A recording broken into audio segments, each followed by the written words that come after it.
O Atlético Goianiense nesse domingo no Maracanã e reassume a liderança do campeonato.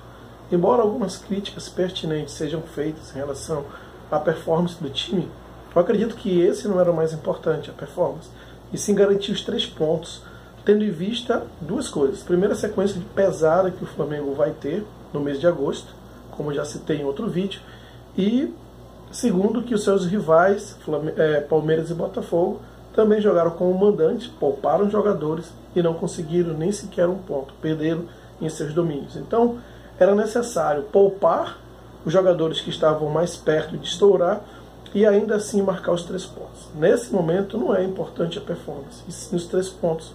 Então o Flamengo conseguiu aquilo que era o objetivo, fazer os 3 pontos e poupar jogadores para o jogo que vai ter agora contra o Palmeiras na quarta-feira, pelas quartas de finais da Copa do Brasil. Ainda assim, óbvio, a gente vai fazer aqui algumas críticas e análises sobre o jogo. E o jogo, em relação a isso, o Flamengo ele fez um jogo de muito domínio nos primeiros 30 minutos do jogo. Conseguiu abrir, fez 1-0 com gol de Pedro, uma assistência do Arrascaeta.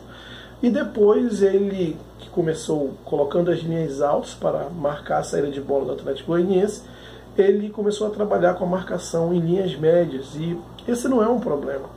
Não é um problema você marcar em linhas médias, mas o problema é quando você desencaixa a marcação.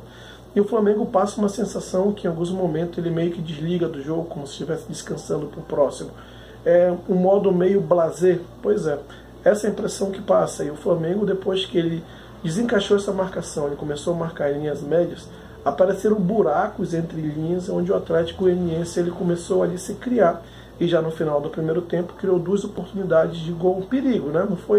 Não foram oportunidades claras, mas foram lances perigosos.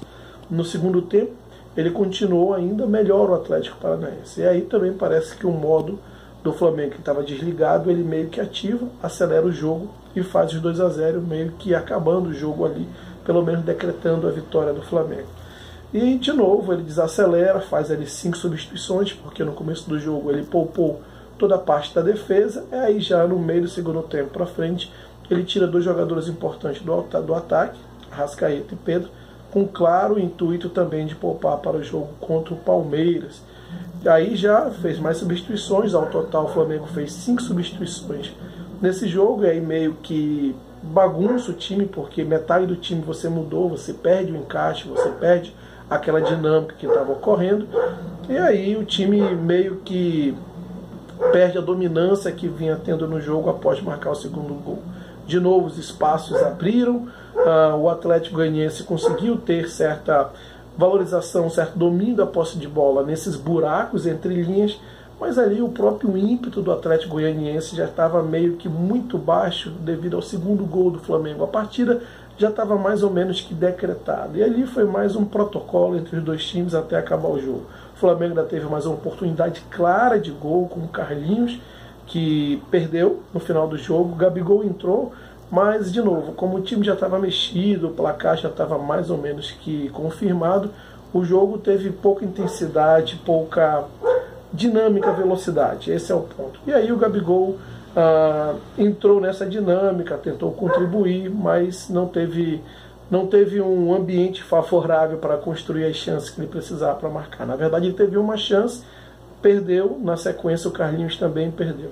Agora, é importante ressaltar que, principalmente para o jogo contra o São Paulo, já que o Pedro tomou o 2º cartão amarelo, e vai jogar agora as quartas de finais da Copa do Brasil contra o Palmeiras, é provável que o Gabigol ele tenha assim, uma oportunidade de entrar como titular. E é importante que isso aconteça, até porque ele vem numa sequência positiva de melhora de performance, e você ter uma sequência de jogos pode também melhorar na questão da confiança e na produtividade do jogador.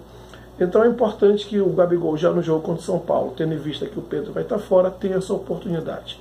No mais, agora é o mês de agosto, é a sequência mais difícil da temporada que o Flamengo vai ter, mas pelo menos terminou o mês de julho na liderança, confirmando aquilo que precisava ser confirmado, ou seja, vencer o Lanterna no Maracanã e reassumir a liderança. Os outros que vão ter que correr atrás do Flamengo. O Flamengo tem um elenco superior a Palmeiras e Botafogo, que são seus principais rivais.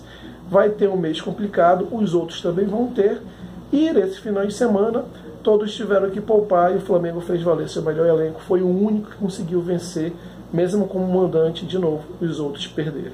Agora é seguir a sequência, tem a Copa do Brasil na quarta-feira, é um jogo importante, o Flamengo provavelmente vai entrar com a sua força máxima, precisa vencer, e eu diria vencer bem para ter mais tranquilidade no jogo de volta, mas até o momento as coisas estão caminhando como pelo menos a comissão técnica planejava. Poupar jogadores, vencer, reassumir liderança e deixar todos na ponta dos cascos para o jogo de quarta-feira contra o Palmeiras. Bom, essa é a minha opinião, deixa aqui seus comentários, se você concorda ou não concorda, comente aqui, se inscreva no canal, deixa aquele like, compartilhe o vídeo e até a próxima.